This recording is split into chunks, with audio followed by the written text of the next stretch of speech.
I think one thing that's like interesting question mark with how that sort of thing relates to trans people is that like a lot of trans people, regardless of their gender identity, are going to be receiving like the messages about women's bodies in some way.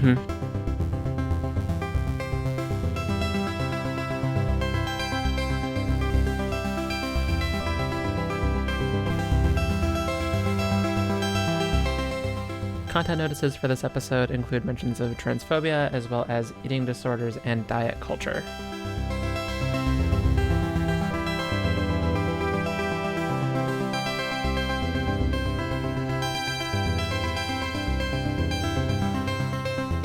Hello, everyone, and welcome to the Rule 63 podcast. My name is Anna Marie. My pronouns are she, her, and hers. My name is Danny. I use he series and they series pronouns. God, it's been so long. We are back at it again. Back at it again in this motherfucker. Just come out, all guns blazing. Yes, just ready to go. Ready to go. Hi, it's been a while, our dearest listeners. Yes. We figured we would return with a now annual New Year's podcast. Hi, Charlie. And my cat. Hi, Charlie. So in the beginning of 2020, we recorded an episode all about our 2020 resolutions, which we are now about to look back on, which a lot of content creators are doing. So I just want to like get it out of my system now. Like, haha, pandemic, we didn't hit our goals. Whatever, I'm over it. This was a different year.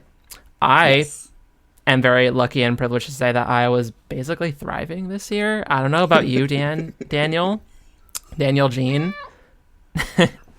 Charlie was thriving. Honestly, not having to plan my wedding opened my year up to doing other things. Oh my gosh, yeah, planning a wedding is hard. It is. That kept getting pushed back, and then there was a point at which I just didn't hear anything for a while, so I was like, yeah, they're just waiting. Yeah, we were just like, we pushed back the date once, like officially, and then that was gonna be Halloween, and then that didn't work out, and we were just like, we're just gonna wait until we know things are over. Yeah, well, I feel like we'll know when it's like over, and at that point, it's like, okay, now we can start like putting money down and booking places. Yeah, exactly. I am Danny's fiance's best woman, so this all pertains to me very directly as well.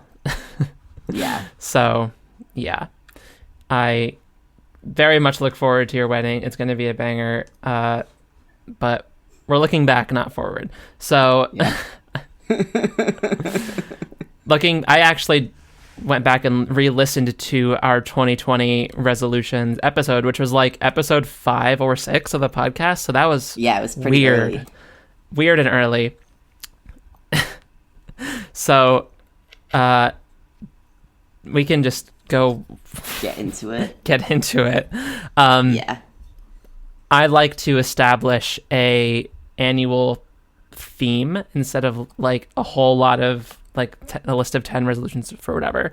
So my 2020 theme was advocacy. That is for myself and also advocacy for others. I, of course, had a lot of opportunities to do that. I do want to point out that in that episode, we had a fun banter, and basically resulted in like, yeah, I already know I'm awesome, but my theme is advocacy because I want other people to know I'm awesome so that they can date and or hire me. That was the premise of my 2020 theme. What about you, Danny? What were some of your big ones? Honestly, one of my themes that was really, one of my resolutions that was really only started being accomplished at the end of this year was to start exercising more. Oh. And I bought the gym membership, as you do, in January. And then I didn't go to the gym.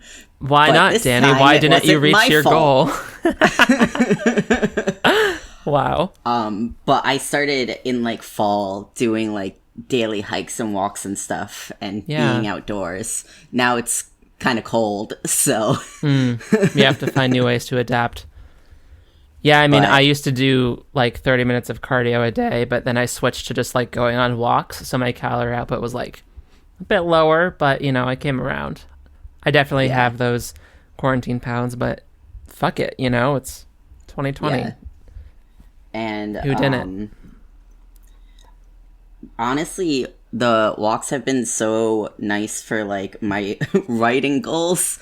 Because I think just being outside and away from like all of the indoor distractions and stuff, you have to entertain yourself.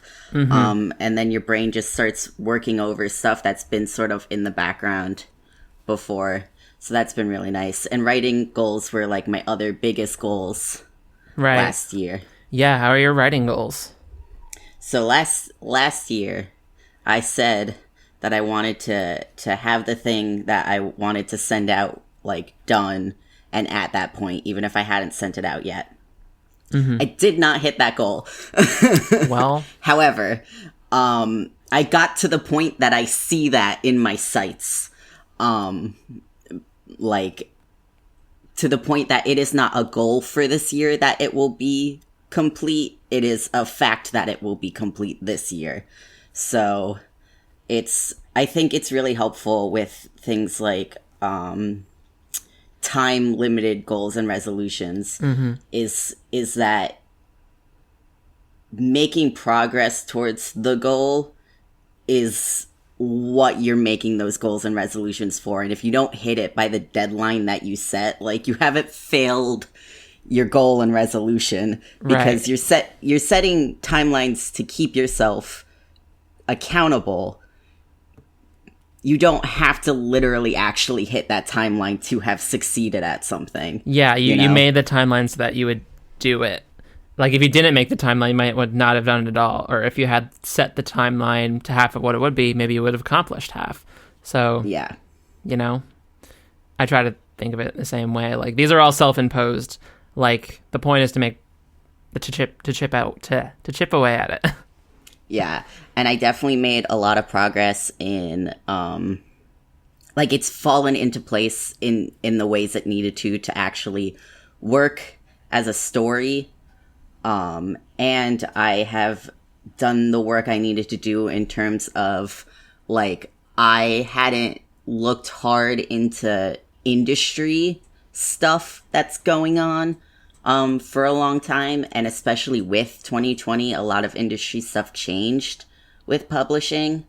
So I did like a lot of the industry research stuff that I hadn't ever gotten around to, so that I can make good decisions going forward. Yeah, that's awesome. Yeah, I'm trying to remember that progress is not always linear. Around New Year's, people talk about, like, I'm trying to be especially mindful of things like diet and weight loss goals, because I know a lot of people struggle with that and struggle with things like eating disorders. I actually very recently, this is really getting into it, but I was listening to a Boyform video. He made a video about like eating disorders and how they disproportionately affect trans people, and I was like, oh, that's interesting.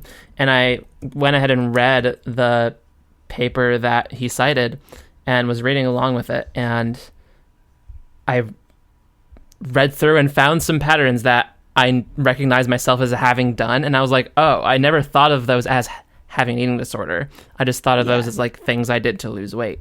And that recontextualization was really important for me and has really given me the language and tools to like deconstruct that and approach that in a positive way. And I did those 2 years ago, but now I'm thinking about them and reflecting on them then again. And, especially with the COVID pounds that I've gained, it's like I haven't felt great in my body. I don't know where I'm getting at with this. Just know that progress is not always linear and that you're allowed to set goals for yourself, but it's okay to not reach those goals. Yeah, I think one thing that's, I did not read the paper that you're talking about.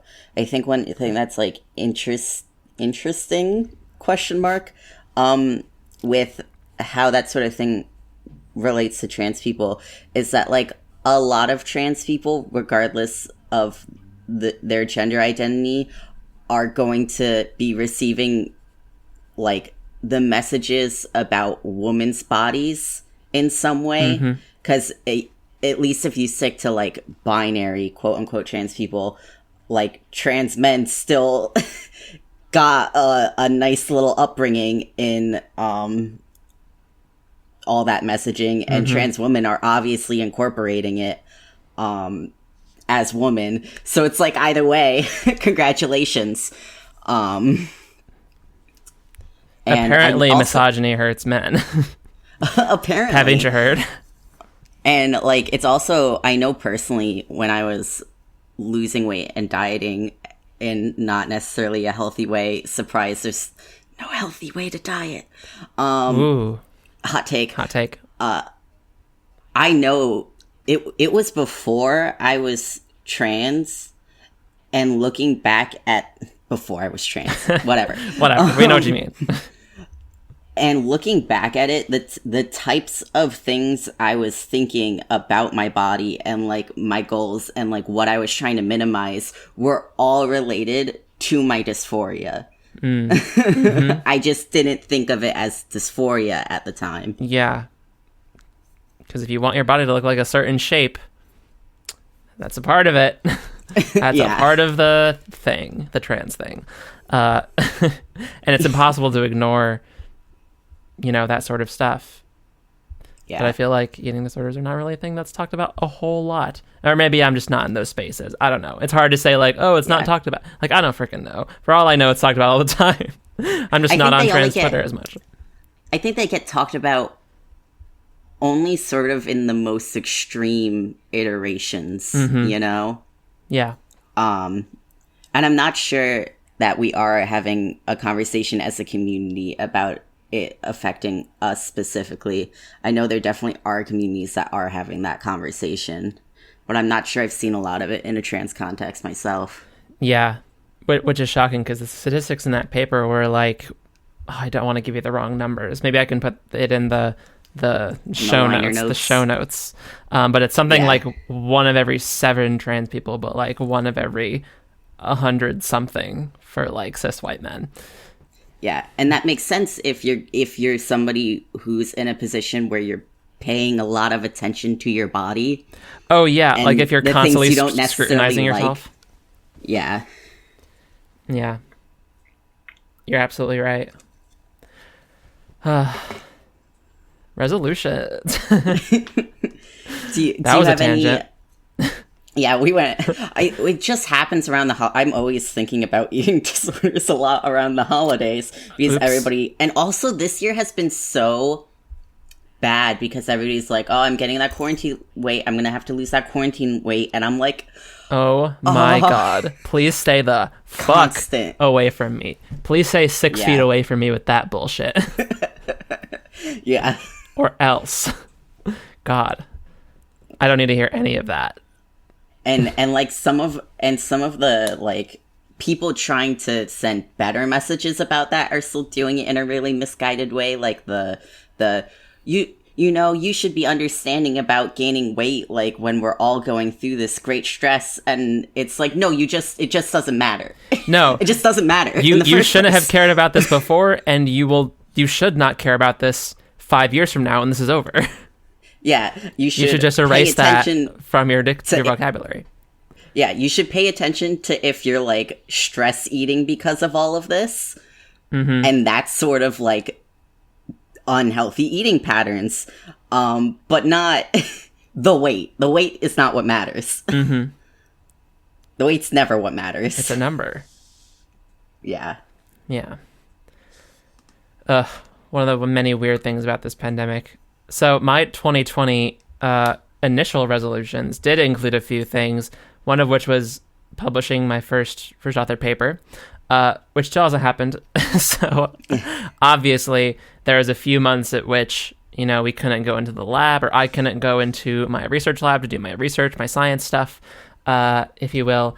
I started to go back like June, July-ish to some degree of regularity and could start winding things up again. I still haven't put out that first paper, but I am now in a much better position to do so, and we're actually wrapping up the actual for real manuscript. so that we can actually, for real, this time, publish my first first author papers by the end of January 2021. So yay, that's progress for me. And I'm taking victories where I can get them at this point. I also briefly mentioned the voice feminization.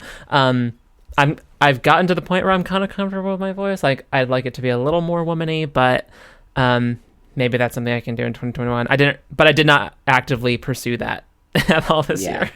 It just happened to work out at some point. Also related to transition electrolysis, I wasn't able to do, unfortunately. I still am shaving basically every day, although Zoom doesn't really pick up on my blonde hairs that much, so I get to get away with not shaving every single day, which, saves me some money and time. And last but not least, I wanted to read more books, because I found that in 2019 I barely read any books, but in 2020 I'm happy to report that I read 10 books this year. Yeah, 2020 was great for getting to read again after my 6 years of post-high school academics. Oh, yeah. I got to read fiction. Wow. I got to do it. Reading for what you want to do and not just for your job. It's so exciting. Oh, it was game-changing, let me tell you. Honestly, in terms of my writing goals, it was I'm reading again and back in narratives that I enjoy, and I now understand what wasn't working about the thing I was writing, because I'm consuming things again. Yeah. If you're in the right mindset. Yeah, because you're in the publishing industry, the publishing world, the YA world. So if you're not reading things for enjoyment, then you're just creatively sapped and you're not sure what's going on in the field. It's kind of like any other position, except you're kind of having some fun. And my knowledge of my tastes and what I enjoy in fiction was essentially 6 years old. Oh God. And no longer accurate. Oh my gosh. Yeah. Mm-hmm. Yeah, that would not fly in science land. So no. Doing 6-year-old science, I discovered this thing. Where have you been? Yeah, and all the same applies. That's awesome, though. Yeah, it's just one of the many things that, because I am able to, have a job that I can pretty much do indoors, kind of. I do have to go to labs sometimes, and there's a bunch of safety protocols, but for the most part, I'm, reading papers and writing stuff from home. So I'm very lucky in that sense. Yeah. And I got to do a lot of uplifting this year. Like I said, my theme was advocacy. So for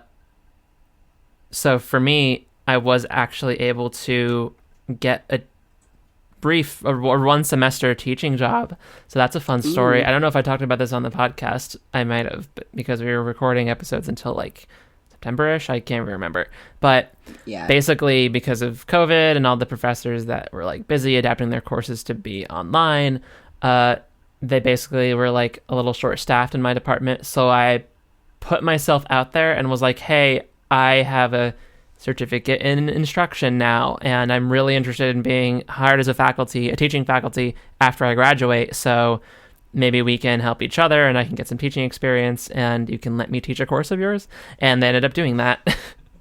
So I was able to teach chemical engineering unit operations for a class of 64 seniors, and that worked really freaking well. And the feedback I got from students was just incredible. Students are now calling me their favorite Chegg professor, and I'm not even a professor. Hell yeah. So that was really, really uplifting. And in terms of advocating for others, the other component of that, I obviously went to a ton of protests this year. I got very involved, really solidified my belief system as an abolitionist. I found community with other abolitionists and other channels, namely the Season of the Bitch Discord, which started this year. Season of the Bitch is a fantastic podcast if you haven't listened to it. And their online community is great, so I'm part of that. I also am now part of an Aces in STEM community, which is really banging. I love the asexual community. I really came into my own as well, I've identified as demisexual for a couple of years now, but I've really started to build that like my pride and find other people who identify as that. I got y'all can't see this, but I got this black ring. Apparently, a black ring on the middle finger of your right hand is supposed to be like a signal to other people that you're in the ace community. I got a little tungsten carbide ring off Etsy with the inscription "You are not broken." So that was really special to me. I got this, as a little gift for me for Christmas. And about a billion other programs and initiatives that I started in the wake of the resurgence of the Black Lives Matter movement that I'm very proud of. And I just got to empower a lot of students, particularly young women in STEM, through research mentoring, which I have somehow was able to do from a distance. Yeah.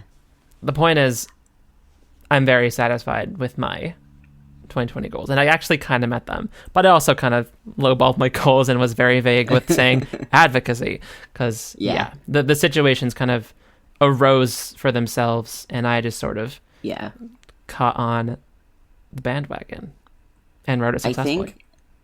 I think that for both of us, and possibly at least partially because of podcasting, although not only that, I think we both solidified vague ideals of social justice that we had into like actual specific, like, oh, I support this methodology and like these are the things that I want to promote doing and that I want to do and get behind. Yeah, because there's like believing in the ideology, and then there's enacting that ideology in what you do. Yeah.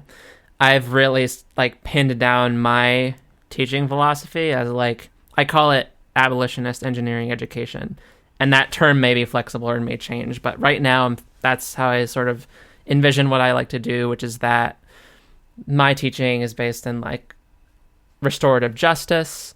It's based in a social justice model that lets engineers know that maybe they shouldn't participate in the military industrial complex and prison industrial complex, to make engineering students aware of those very big social issues and the ways that STEM can disproportionately impact people of communities of color or the disabled community, etc. And really grounding my teaching style in restorative justice, disability justice, environmental justice, all the justices, and what that means for me. So, yeah. I think a goal I didn't set at the beginning of the year, but that I developed during it was basically getting off social media. I use it in a much more limited way now. But I think that doing that, I was always aware that there was like a very specific role for online activism, but I think actually disconnecting from it was necessary to like really stop buying into the sensation of like, all right, checked the box. I've done my duty by reposting this whatever. And I think that like, as you can know that that's not all you need to do, but you still get the like psychological satisfaction when you do it, and it still like takes away part of your motivation to do other things. Sure. Yeah, like online activism is like a thing, kind of, but it probably should be just one of many things that you're doing. Yeah. Like, I'm not sure without sort of the absolute nightmare of the Tumblr social justice movement, I would be as far left as I am now. But Jesus Christ, brainworms. Right? God. So it's like, clearly it did something, but at a certain point it stopped being helpful and started being harmful to, like, developing better, action-oriented Yeah, that's the key component, because you can be in the right mindset. You can believe all the quote unquote correct things. Yeah. But if you're not like out there doing anything. And I think if you're all you're doing is talking about what you're supposed to quote unquote believe, you start buying into the idea of like there's a correct and an incorrect, and everybody who doesn't think the exact same thing, like it's you, once you've attached your activism to like what you're believing and promoting online, that's how you get this sort of like weird moral panic sort of thing we have going on now on social media with social justice movements, where like I'm trying to think of a word that isn't like a weird dog whistle. What, like cancel culture? Yeah, but there's like clearly a problem with some of the attitude around like what you do and don't believe and what you say you believe on the internet and stuff like that. And I think part of how you get so attached to making sure everybody's saying the right thing all of the time is if that's where you've invested all of your energy, you know, because there's definitely something worthwhile about posting informative Twitter threads. But if all you're doing is like, here's the things you should know on Twitter, then if you want to like get the sensation that you've done something, all you do is go around Twitter telling people they're wrong. Yeah. Yeah, you need to be out in the real world. Bucko, clean your room. I don't want to sound like Jordan Peterson or anything, but you have to talk to real people to remember what like conversation with people is like, because you get a really warped idea of reality on the internet because you only see the people who are being loudest all of the time. And like you have just such a, honestly, I listened to stuff that I said in like old podcast episodes and I'm like, nah, you're letting yourself believe that Twitter is how people think. It's definitely not. And it's not. Oh, you're absolutely correct.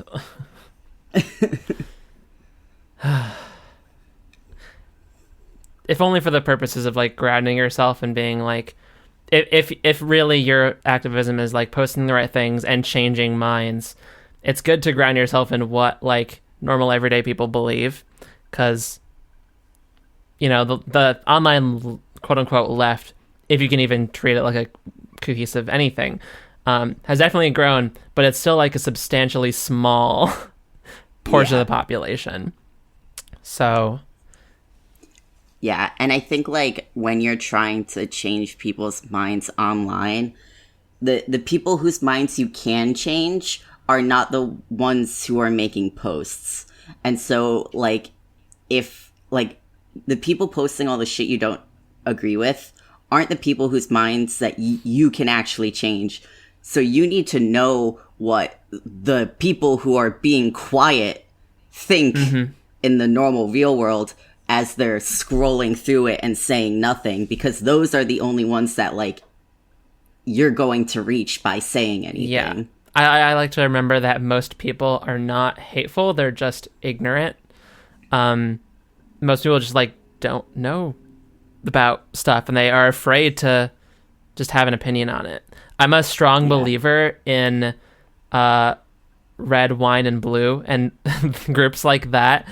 Red, Wine, and Blue is just one of many like Facebook groups that like suburban moms go on to learn about social justice stuff, and like that's where we need to be focusing our energy instead of just like having I don't want to signal to like quote unquote leftist infighting or whatever, but instead of like trying to convince one another of like what the best version of leftism is, whether it's like communism or anarchism is best, like I don't care.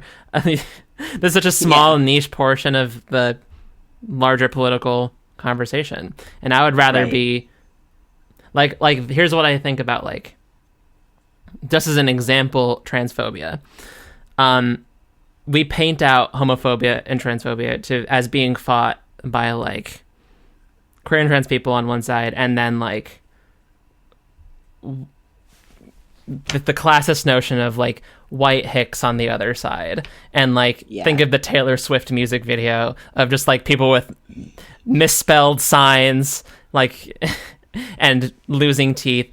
That's not really how it actually looks like. I'm concerned more with like my college educated liberal mom who has always voted Democrat and has lived in communities with lesbians while in college, who has a long history of being supportive of queer people and even other trans people. But when I came out, it was a problem and she didn't treat me well. Yeah. Why does that happen? How does that fit into the narrative? All that stuff that never actually got addressed because it was more of like a live and let live type of thing comes up once it's more personal. Yeah, that's exactly right. Like, live and let live, love is love, whatever. Do your own thing over there, and I'll be here. Doesn't really address, like... what about when it is in your life? When it is in your life, yeah. What messaging are we getting across about queer and trans people that they're just normal? Yeah. So, that was my little rant of the day. That's something I think about a lot, because, you know, I see people on Twitter talking about the conversation in ways that they would never unfold in the real world with quote-unquote normal people. That's another bad framing. Normies versus everyone else. It's like, come on. Like, that's why shitty. Are we taking 4chan language? Exactly. Once you start talking like you're on 4chan... You know you fucked up. It's time to log off. You know you fucked up. Yeah, and I think that, like, you really... I hate the, like, people who are like, oh, everything's a thought crime now, because it's usually far-right dog whistling, or far-right people who are LARPing as leftist dog whistling, but... You really don't want to make people afraid of asking questions. That's the worst thing you can do. And sometimes, like, you're gonna end up, for instance, as a trans person, getting asked questions that, like, people should not fucking ask you. Yeah. But you don't want to then make people scared to ask questions because they're worried they're going to do that. Mm-hmm. You know, we're all gonna get hurt sometimes. And if you can't cut off all possibility of people doing something wrong. You can't do it. Mm-hmm. It's impossible. So it's, I think, really better to err on the side of giving people a little bit of leeway. And obviously, once it's your personal life and interpersonal stuff is all going to be different all the time, and you're not responsible for always being perfect and accepting everything anybody asks you in real life. But in general, we don't want to make an environment where people are afraid that they're going to say the quote-unquote wrong thing all of the time.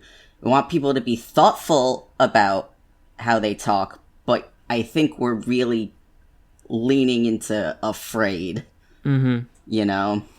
I completely agree. Like, we shouldn't place the educational labor or educational burden on marginalized people, but at the same time you have to meet people where they're at, and like no one should have to, like, you know, if someone comes up to you on the street and asks you like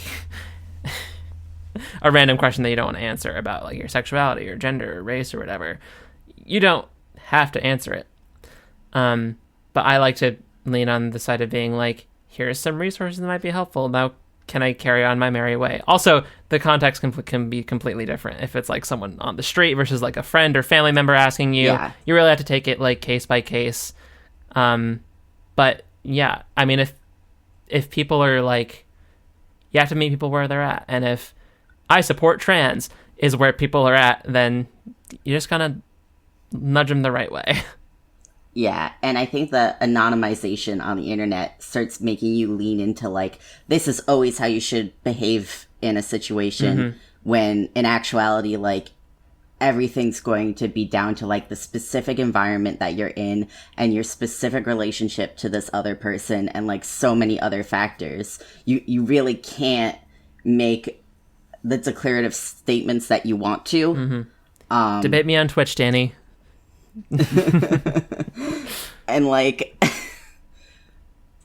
it's not your job as a marginalized person to constantly be an educator, but it is our job as humans to be understanding to other humans and not always assume the worst in them. And unfortunately, if you're coming from a marginalized position, the burden's gonna end up falling to you more. And it's totally fair to sometimes not be perfect. Oh, yeah. All the time and perfectly understanding all the time. But at the end of the day, like, I think as human beings, we owe some amount of understanding to human beings, and that ends up including, in the case of, like, your marginalized identity, sometimes not immediately assuming the worst because somebody says something that is upsetting. Obviously, barring, like, people threatening your safety. Like, if that's happening, get the fuck out of there. Fuck them. But maybe I'm just an educator. Maybe I'm just a softie and an educator, and I like to take the high road, so to speak. But yeah, I agree. Do you want to talk about our goals for this year? Wow, that was a tangent. Do I have goals for this year? I feel like a lot of people are making that joke right now. I'm just like, my goals for 2020 were like, travel, get a haircut. And now my goal for 2021 is just to get a haircut and like, to hug someone that's not one of the 5 pre-approved huggers. Yeah. I'm trying to come up with a word. Like, my 2020 word was advocacy. I'm trying to come up with a word that's like gonna bring to fruition. It's gonna manifest like a new career, but also like the fleshing out of everything that I laid the foundation for in 2020. Was that too fruity? Did that make any sense? Emergence. I thought about something which also like, comes with our hopes to leave our homes. Emergence is really fucking good, actually.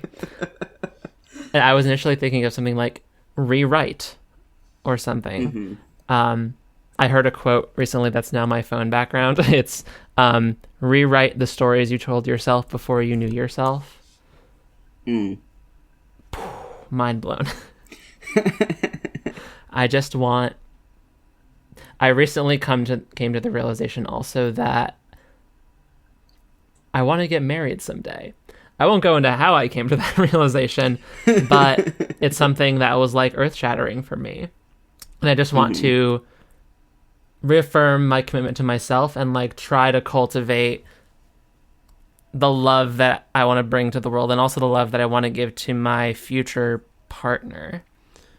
Yeah. You know? I think we were both really, because we were not in a position where 2020, like, put undue economic stress on either of us or anything like that. We were both in a position to really get to know ourselves better. And yeah, I, like, definitely think that there's been a new understanding of, like, stuff that I have thought that I wanted. I see more clearly what I actually want out of that now. Yeah, 2020 was like a big thing and like reassessing like what's really that sounds so corny. What's really important to us. But it's really true, and definitely my props go to anyone who is listening who was in survival mode this year and couldn't have all these deep and critical thinking times. If your 2021 goal is just to survive a pandemic, that's 100% okay. Yeah. When you're in survival mode, just do the surviving. Just do the surviving. Just make it through. You can reassess when you're out of it. Yeah. So yeah, I guess my 2021 goal is to earn my PhD in chemical engineering and get hired as a teaching faculty. But hell yeah, I think that's gonna happen anyway. Not like by default automatically, like I can give up now and it'll happen, but it's gonna happen. But if you keep on your path, I'm on the right path. it's just my PhD at this point is mostly just like chipping away at research. Like I mostly figured everything out. I just gotta do the experiments and then do the writing, and I'm there. So I'm targeting May. We will see. And I'd also love to be hired. If you're listening and you're in a position to hire me, please do that. please do that. If you want a teaching faculty in an engineering discipline related to chemical engineering or polymers, I'm your gal. Yeah. One of my goals is definitely also career related, to be able to give a publication date for my first book. Yeah. Because of the speed of publishing, it might not be within 2021, but to have a date that I can announce. Yeah, that would be awesome. It's the dream. And we have podcast goals. Oh, we sure fucking do have podcast goals. We can close out on that if you want. Yeah. So our podcast is going to be changing just ever so slightly. So we've moved from weekly episodes to bi-weekly episodes of just like us chatting and ranting and going on tangents and doing everything we did in this episode. But from now on, it's going to be a little bit different, a little bit more of what we have been meaning to cultivate for a long time, which is more episodic in nature and more based on like deep dives into specific cover stories. Yeah, and to be able to talk about the important things that we want to talk about with our research instead of like, I think I read this thing over here. I think we both were like, yeah, that's really not how we want to have been handling necessarily all of the important things that we have already talked about. And we want to do it more thoughtfully and more researched. So we're moving to our monthly episodes. Yes, and the first episode that we'll be posting, I am in the process of writing an episode about the coronavirus vaccine and institutions of science in general. And that will be out... When are we putting it out? The first week of February. We are our posting dates should be the first Friday of the month. Hooray! That is our hope.